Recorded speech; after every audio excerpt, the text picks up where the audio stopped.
আসসালামু আলাইকুম, সবাইকে স্বাগতম।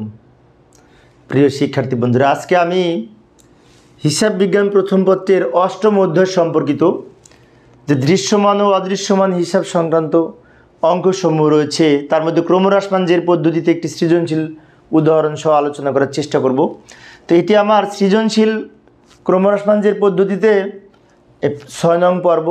ইতিপূর্বে 5টা পর্বে ক্রমহ্রাসমান-জের পদ্ধতি আলোচনা করেছি।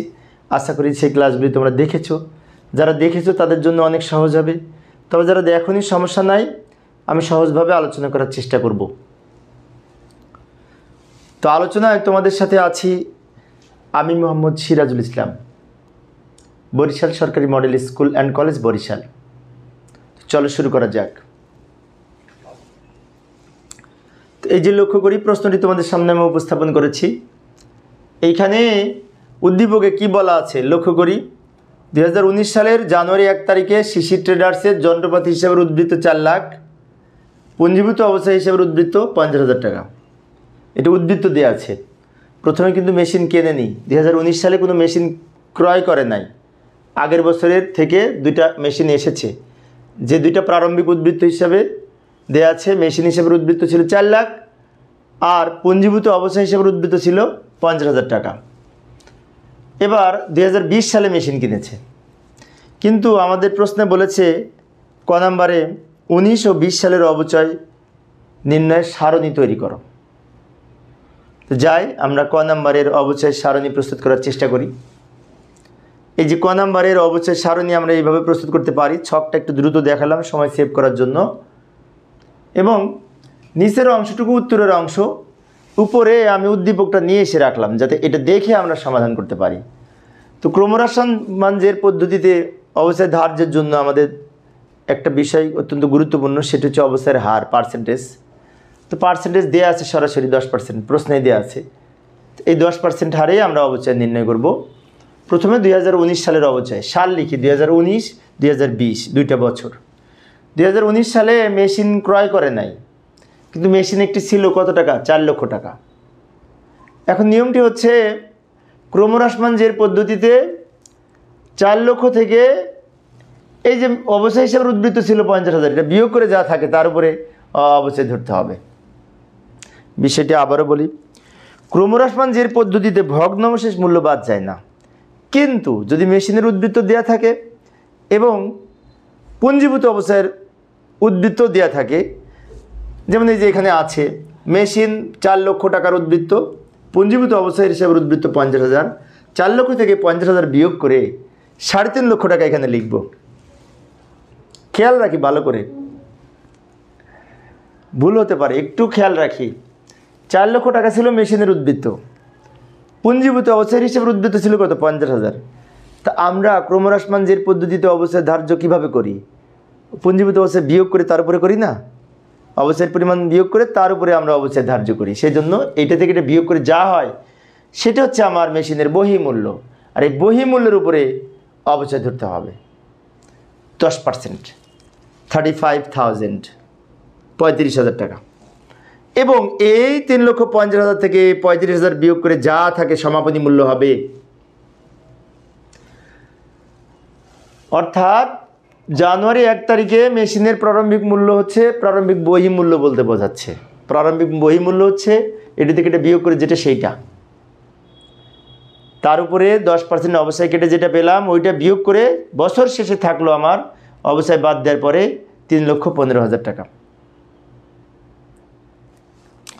এখন এইটার উপরে আবার 2020 সালে অবস্থায় ধরবো 3,15,000 টাকার উপরে, তাই না? আচ্ছা, এখন আর একটা কাহিনী আছে। কাহিনী হচ্ছে 2020 সালে জানুয়ারি 1 তারিখে 8 লক্ষ টাকায় আরও একটি মেশিন কিনেছে। তাহলে এটার উপরেও অবস্থায় ধরতে হবে, এটার উপরেও অবস্থায় ধরতে হবে 2020 সালে, কারণ 2020 সালে 2টা মেশিন আছে। পুরাতন মেশিনটা তো এই যে 2019 সালের যেটি সমাপনী সেটা 2020 সালে প্রারম্ভিক হবে। তার মানে কি পুরাতন মেশিন হিসেবে 3,50,000 টাকা মূল্যের মেশিন একটি রয়েছে 2020 সালে, আবার একটা মেশিন কেনা হচ্ছে। তাহলে এই মেশিনটাও এটার সাথে যোগ করব, নতুন মেশিন বলে যোগ করবো। আমি একটু দ্রুত দেখিয়েছি সময় সেভ করার জন্য। এইটা তো এখান থেকে এসছে, আর ওইটার সাথে নতুন যেটা কেনা হলো সেটা যোগ করে হলো 11,15,000। এই 11,15,000 টাকার উপরে 10% হিসেব করে 2020 সালের অবচয় হবে। আবার বলছি, লক্ষ্য করি, 2020 সালে দুইটা মেশিন, একটি পুরাতন একটি নতুন। নতুনটার পাশে নতুন লিখে রেখেছি, পুরাতনটার পাশে লিখি নাই। তো এটা যোগ করে মোট মেশিন আমার 11,15,000 টাকা, এই দুটো যোগ করে তার উপরে 10% হিসেব করলে হয় 1,11,500 টাকা। এটা হচ্ছে আমার দুইটা মেশিনের মোট অবচয়। এবার কি করব, এইখানে এই মোট সম্পত্তির মূল্য থেকে মোট অবচয় বিয়োগ করে মোটের ঘরে বসবে। একটু ক্যালকুলেটরে করি। 11,15,000 মাইনাস 1,11,500 সমান 10,03,500। 10,03,500 অর্থাৎ কিভাবে হলো, আরেকবার বলছি, এইটা থেকে এইটা বিয়োগ করে এইখানে বসবে। এই যে 10,03,500। এখন শেষের ঘরটা কিন্তু পূরণ করি নাই, ওটা এখন করব। শেষের ঘরটা হচ্ছে ক্রমযোজিত অবচয়। এটা হচ্ছে অবচয়ের যোগফল বসবে এখানে, ক্রমান্বয়ে যোগ হবে। যেমন এইটাতে এখানে লিখব, কিন্তু আর একটা কথা আছে। কথা হচ্ছে এই ক্রমযোজিত অবচয়ে এইটা লেখার আগে অলরেডি 50,000 টাকা আছে। তো 2019 সালে উদ্বৃত্ত ছিল 50,000 আর নতুন অবচয় হয়েছে 35,000। দুইটা যোগ করে 85,000 টাকা বসবে। আবারও বলছি, বিষয়টা খেয়াল রাখি ভালো করে। এই অঙ্ক কিন্তু যথেষ্ট প্যাচ আছে, সহজ ছোট মনে হচ্ছে কিন্তু প্যাচ আছে, ভালো করে লক্ষ্য করি। পুঞ্জীভূত অবস্থা হিসাবের উদ্বৃত্ত ছিল 50,000, ওই পুঞ্জীভূত অবস্থার উদ্বৃত্ত তো আছেই, তার সাথে এইটা যোগ হবে। যোগ হয়ে 2019 সালে মোট অবচয়, পুঞ্জীভূত অবচয় জের হবে 85,000 টাকা।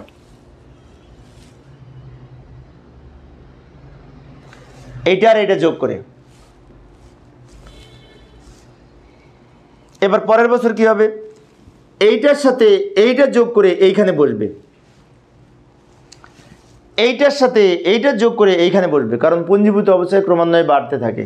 ক্রমযোজিত অবচয়ের আর এক নাম পুঞ্জীভূত অবচয়। এই হচ্ছে আমাদের 1,96,500।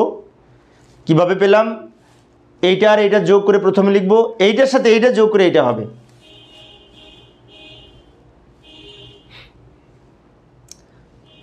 ক নম্বরে এই অবস্থা, তাই না? ক নম্বরটা একটু কঠিন আছে। তো আমরা আবার উদ্দীপকে ফিরে যাই। খ নম্বরে কি বলেছিল দেখি। তো অবশ্যই দুটো মনে রাখবে, একটা 85,000, একটা 1,96,500 টাকা। পরে অঙ্ক করার সময় কাজে লাগবে। এই যে জাবেদা করতে বলেছে, এই জাবেদাই তো আমাদের ওই অবস্থায় কাজে লাগবে, তাই না? জাবেদা করার সময় 2019 এবং 2019 সালের আমরা যখন জাবেদা করব, তখন কিন্তু মেশিন ক্রয়ের জন্য যে আমরা জাবেদা করি, প্রতি বছর করি না, আমরা অবশ্যই ধার্যের জন্য যে সমস্ত জাবেদা করি, প্রথমে জাবেদা করি মেশিন হিসাব ডেবিট, ব্যাংক হিসাব ক্রেডিট, অথবা মেশিন হিসাব ডেবিট, নগদান হিসাব ক্রেডিট, যাই করি না কেন, মেশিন কেনার জন্য যে জাবেদা করি। কিন্তু সেই কেনার জাবেদাটা 2019 সালে হবে না। কারণটা কি, 2019 সালে তো মেশিন কেনে নাই। 2019 সালে মেশিন একটি আছে উদ্বৃত্ত 4 লক্ষ টাকা। এবং তোমাদের হয়তো মনে হতে পারে 4 লক্ষ টাকা নিয়ে জাবেদা করবো না। 4 লক্ষ টাকার উদ্বৃত্ত নিয়ে কোনো জাবেদা হয় না, জাবেদা হবে নতুন কিনলে। সেজন্য আমরা মেশিন কেনার জন্য জাবেদা করব না। কিন্তু মেশিনের অবস্থায় ধার্য করেছি 35,000 টাকা। 2019 সালে নতুন অবস্থায় 35,000 টাকা। সেই 35,000 টাকা নিয়ে কিন্তু দুইটা জাবেদা করব। যাই, জাবেদা ছক অঙ্কন করলাম এবং আমি ওই গণনা কার্যটা উপরে নিয়ে এসে রাখলাম। আমাদের উত্তরের অংশ কিন্তু নিচের অংশটুকু উত্তর। উপরে ক নাম্বারে গণনা কার্য লিখে রাখলাম রাফ, ওটা দেখে দেখে আমরা জাবেদা করব। তো ভালো করে লক্ষ্য করি। একটা বিষয় আবারও বলছি, প্রথমে কি জাবেদা করি, 2019 জানুয়ারি 1 দিয়ে মেশিন কেনার জাবেদা করতাম না, মেশিন ডেবিট, ব্যাংক ক্রেডিট। কিন্তু ওই জাবেদাটা হবে না, কারণ 2019 সালে মেশিন কেনে নাই। তাহলে কিসের জাবেদা করব? অবচয়ের জন্য তো আরও দুইটা জাবেদা করা লাগে, তাই না? 19 সালের একটা অবচয় ধরবো, তার জন্য একটা জাবেদা। 19 ডিসেম্বর 31 তারিখ দিয়ে অবচয়, খরচ ডেবিট, পুঞ্জীভূত অবচয় ক্রেডিট। এটা তো অবশ্যই ধার্যের জাবেদা। টাকা কত হবে? টাকা লিখবো 2019 সালের অবচয় যত টাকা।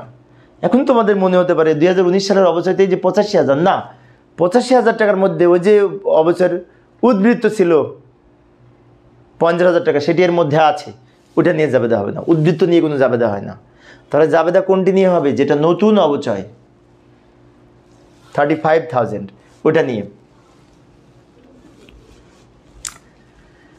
আবার ডিসেম্বর 31 তারিখ দিয়ে এই অবচয় খরচকে আয় বিবরণীতে স্থানান্তর করতে হয়, এটি তোমরা জানি। তার জন্য জাবেদা আয় বিবরণী ডেবিট, আর এই অবচয় খরচ ক্রেডিট। প্রশ্ন হচ্ছে টাকা হবে কত? ওই সেম টাকা হবে, ওই টাকাই হবে। মানে আমরা যেটা অবচয় ধরবো সেই টাকাটাকেই আয় বিবরণীতে স্থানান্তর করার মাধ্যমে অবচয় হিসাবটা বন্ধ করা হয়। সেজন্য আমরা লক্ষ্য করেছি অবচয়ের যখন খতিয়ান করি তখন কিন্তু অবচয় হিসাবটা শূন্য হয়ে যায়, তাই না? কারণ অবচয়ের টাকা আয় বিবরণীতে স্থানান্তরের মাধ্যমে অবচয় হিসাব বন্ধ করা হয়। তার জন্য এই জাবেদা, এটাকে বলে সমাপনী জাবেদা। তাহলে আমাদের 2019 সালের জাবেদা করলাম, আমাদের 2 বছরের জাবেদা করতে বলেছে 19-20। সেজন্য 2020 সালে জাবেদা করার জন্য আমরা আবার জাবেদার বাকি ছক অঙ্কন করলাম। একটি বিষয় বলে রাখি, আমি কিন্তু জাবেদাটা বড় করে দেখানোর জন্য আলাদা আলাদা করে জাবেদা ছক অঙ্কন করে দেখাচ্ছি। এক এক বছরের জাবেদা এক একটা ছকে, কিন্তু তোমরা এক ছকের মধ্যে সব জাবেদা করবে। যেমন কিছুক্ষণ আগে যে জাবেদা শেষ করেছি তার নিচ থেকে তোমরা এটা করবে। বাট আমি যেহেতু তোমাদেরকে বুঝিয়ে দিতে হবে, সেজন্য উদ্দীপকের অংশটা উপরে লিখে রাখলাম, কারণ উদ্দীপকটা না দেখলে তোমাদের বোঝাবো কেমনে। সেজন্য আমি আলাদা আলাদা জাবেদা ছকে করতেছি, সহজ বিষয়টা বারবার বলি কিন্তু আমি। এবার 2019 গেছে, 20 সালের জাবেদা করব। 2020 জানুয়ারি 1 তারিখে একটা মেশিন কিনেছে না, এইবারে দ্বিতীয় বছরে মেশিন কেনার জাবেদা হবে। কারণ এই যে 2020 সালে 1 জানুয়ারি তারিখে 8 লাখ টাকা একটি নতুন মেশিন ক্রয় করে। তো মেশিন ক্রয় করলে কি জাবেদা? মেশিন হিসাব ডেবিট, ব্যাংক হিসাব ক্রেডিট। যেহেতু 8 লক্ষ টাকা একটা বিগ অ্যামাউন্ট, ব্যাংক হিসাব হবে, সেজন্য মেশিন হিসাব ডেবিট, ব্যাংক হিসাব ক্রেডিট। টাকা কত লিখবো? 8 লক্ষ টাকা। মেশিন কেনার জাবেদা। এখন তোমাদের আবার মনে হতে পারে এই জাবেদাটা তো আমরা প্রথমে করতাম অন্যান্য অঙ্কে। না, এই অঙ্কে প্রথমে এই কেনার জাবেদা হবে না, কারণ 2019 সালে কোনো মেশিন কেনে নাই। উদ্বৃত্ত ছিল 4 লক্ষ টাকা মেশিনের, 4 লক্ষ টাকা নিয়ে জাবেদা হয় না, উদ্বৃত্ত নিয়ে জাবেদা হবে না।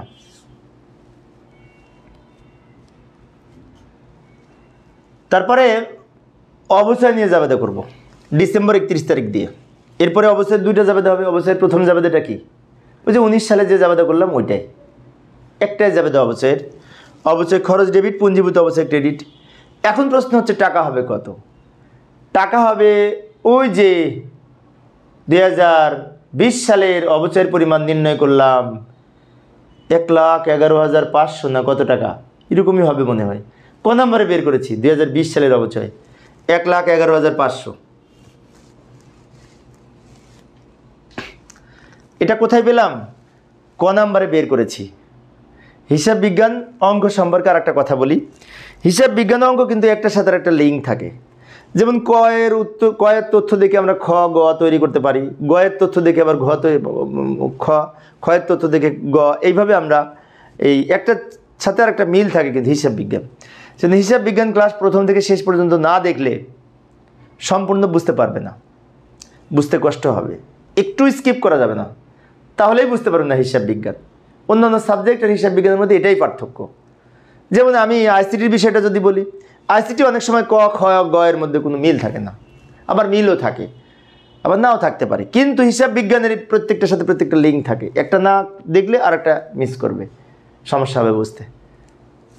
যাই, আয় বিবরণীতে স্থানান্তরের জন্য আবার কি জাবেদা করবো? অবচয়ের টাকাকে আয় বিবরণী ডেবিট, অবচয় ক্রেডিট। যেমন এই যে আয় বিবরণী ডেবিট, অবচয় ক্রেডিট প্রত্যেকটা অঙ্কেই থাকে না? সেজন্য জাবেদার মানেই কিন্তু এই 2টা জাবেদা থাকেই অবচয় সংক্রান্ত লেনদেনে, এই চ্যাপ্টারে বিশেষ করে। তাহলে এই অঙ্কটা আমি আজকে পর্যন্ত এটা 6 নম্বর পর্বে, তো প্রায় 5টা পর্বে কয়েকবার আমি এই জাবেদাগুলি দেখিয়েছি। তাহলে বারবার দেখালে একটু বোরিং লাগে না? কিন্তু আজকে তো আবার অনেক শিক্ষার্থী নতুন আছে, তাদের জন্য তো আবার দেখানো লাগে। সেজন্য অবচয়ের জাবেদা ইতিপূর্বেও দেখিয়েছি, আজকেও আবারও বলছি, 2টা জাবেদা। অবশ্যই খরচ ডেবিট, পুঞ্জীভূত অবশ্যই ক্রেডিট, প্রথম জাবেদাটা। দ্বিতীয় জাবেদাটা হচ্ছে আয় বিবরণী ডেবিট, অবশ্যই ক্রেডিট। আর টাকা তো অবশ্যই টাকা, আমরা গণনা কার্য করে যা পেয়েছি সেইগুলো লিখব। তো এই হচ্ছে 2 বছরের জাবেদা। আবার আমরা কি করব, এই উদ্দীপকে চলে এলাম। উদ্দীপকে বলছে 2019 এবং 20 সালের অবশ্যই খরচ হিসাব প্রস্তুত করতে আর পুঞ্জীভূত অবস্থায় হিসাব প্রস্তুত করতে। এখন অবশ্যই খরচ হিসাব আর পুঞ্জীভূত অবস্থায় দুইটার জন্য আমাদের কিন্তু ওই গণনা কার্যটা দরকার হবে, কারণ গণনা কার্য নিয়েই মূলত আমাদের যে টাকা পেয়েছি সেই টাকা নিয়েই এই দুইটা জাবেদা খতিয়ান করা লাগবে। অবশ্যই খরচ হিসাব প্রস্তুত করতে বলেছে আর পুঞ্জীভূত অবস্থায় হিসাব প্রস্তুত করতে বলেছে, দুইটায় অবশ্যই সংক্রান্ত দুইটা খতিয়ান। তাহলে এই দুইটা খতিয়ান করার জন্য আমাদের কিন্তু যে ক নাম্বারের গণনা করেছি, অবশ্যের পরিমাণ নির্ণয় করেছি, ওইগুলি লাগবে। তো যাই সমাধানের চেষ্টা করি। এই যে উপরে আমি ক নাম্বারের অংশটা লিখে রাখলাম, এখানে ছক অঙ্কন করলাম। ছকটা একটু দ্রুত দেখাইলাম কারণ আমরা খতিয়ানের ছক সবাই পারি। এই যে এটা রাফ গণনা কার্য, নিচের এটুকু উত্তরের অংশ। তো এই রাফ দেখে গণনা কার্য দেখে আমরা এখানে করব। তবে আরেকটি বিষয়, কিছুক্ষণ আগে যে আমরা জাবেদা করেছি সেই জাবেদা দেখেও কিন্তু এই অবশ্যই খরচ হিসাব প্রস্তুত করতে পারি। যেমন 2020 সালে আমরা 2019 সালে ডিসেম্বর 31 তারিখ দিয়ে আমরা কী জাবেদা করেছি মনে আছে? অবশ্যই খরচ ডেবিট, পুঞ্জীভূত অবশ্যই ক্রেডিট। তাহলে যেহেতু অবশ্যই খরচ ডেবিট, তাই অবশ্যই খরচের ডেবিটে টাকা লিখব আর এখানে নাম লিখব পুঞ্জীভূত অবশ্যই হিসাব।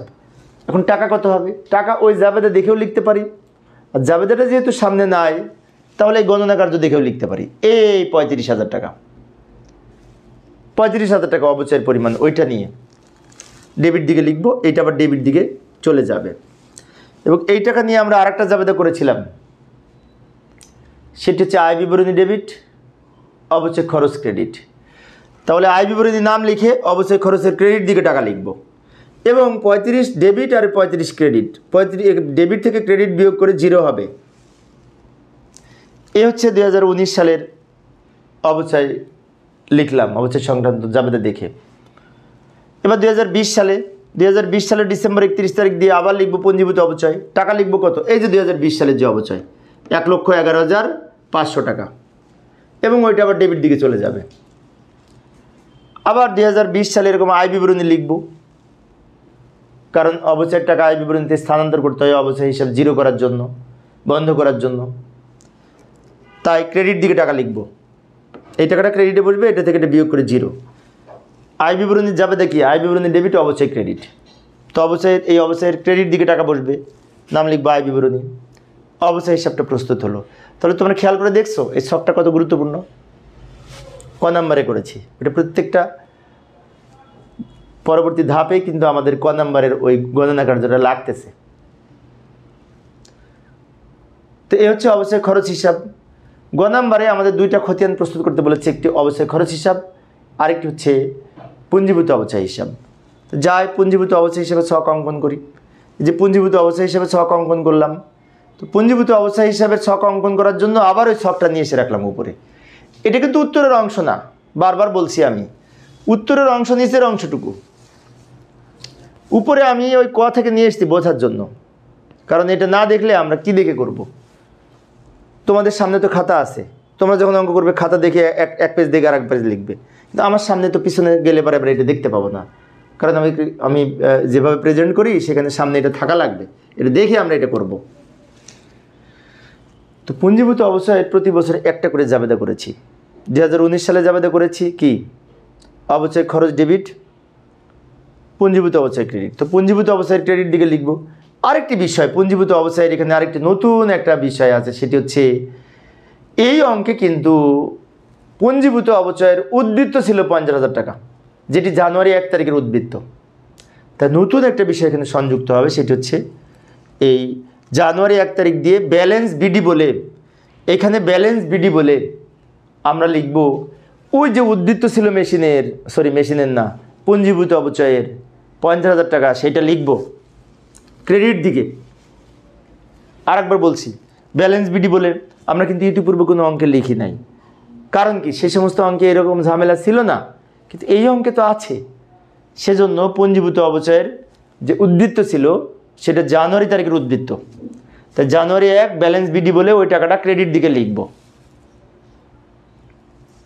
এরপরে আমরা কি করব, জাবেদা দেখে লিখব বাকিটা। জাবেদা কী ছিল? অবশ্যই খরচ ডেবিট, পুঞ্জীভূত অবশ্যই ক্রেডিট। তাহলে পুঞ্জীভূত অবস্থায় ক্রেডিট দিকে টাকা লিখব, নাম লিখব অবশ্যই খরচ।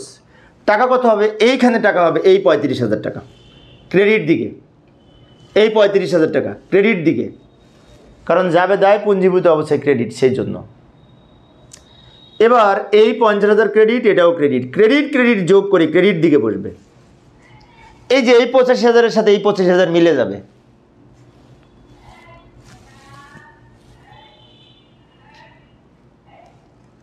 এরপরে আসি 2020 ডিসেম্বর 31। 2020 সালে জাবেদা করেছি অবশ্যই খরচ ডেবিট, পুঞ্জীভূত অবশ্যই ক্রেডিট। মনে হয় 1,11,500 টাকা নিয়ে করেছিলাম, এইটা নিয়ে। তাহলে এখানেও আমরা লিখব অবশ্যই খরচ বলে, এই টাকাটা জাবেদাতেও আছে, এই ক্রেডিট দিকে লিখব। এবার 85,000 আর 1,11,500 যোগ করে এখানে বসবে, এবং এই টাকার সাথে এইটা মিলে যায়। কিন্তু খেয়াল রাখবো, আমরা যে অবশ্যই প্রস্তুত করেছি সারণী, অবশ্যই সারণী ক নাম্বারে, তার যে এই উদ্বৃত্ত লাস্টে হবে, লাস্টের সাথে পুঞ্জীভূত অবস্থার উদ্বৃত্ত মিলে যাবে, কারণ ক্রমযোজিতর আর এক নাম পুঞ্জীভূত অবচয়। তাহলে আমরা অবশ্যই সারণীর সাথে কম্পেয়ার করেও দেখতে পারবো যে এটা হচ্ছে কিনা এই পুঞ্জীভূত অবচয় হিসাবটা। তবে এই দুটো আমরা জাবেদা দেখেও লিখতে পারতাম, জাবেদাই করেছি না।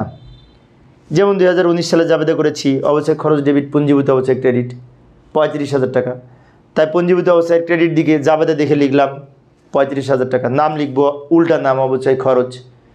আবার 2020 সালে জাবেদা করেছি অবশ্যই খরচ ডেবিট, পুঞ্জীভূত অবশ্যই ক্রেডিট, সেজন্য পুঞ্জীভূত অবস্থায় ক্রেডিট দিকে টাকা লিখব, নাম লিখব অবশ্যই খরচ হিসাব। আর জেড তো আমরা করতে পারি, এটা এখানে এইটার সাথে এটা যোগ করে এইটা, এটার সাথে এটা যোগ করে এইটা, ক্রেডিট ক্রেডিট যোগ হয়, এটা তো আমরা জানি।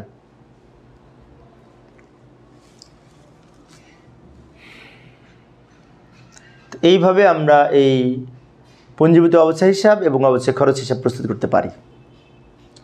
তো প্রিয় শিক্ষার্থী বন্ধুরা, আমি একটা একটা করে অঙ্ক আলোচনা করি যাতে তোমরা ভালো মতো বুঝতে পারো। আজকের অঙ্কটি বেশ জটিল ছিল অনেক শিক্ষার্থীর জন্য, সেজন্য আরও কয়েকবার দেখার অনুরোধ রইল। যদি তোমাদের বুঝতে প্রবলেম হয়, আশা করি তোমরা পারবে। তো আজকে এই পর্যন্ত। পরিশেষে সবাই ভালো থাকবে এবং সুস্থ থাকবে, এই কামনায়। খোদা হাফেজ।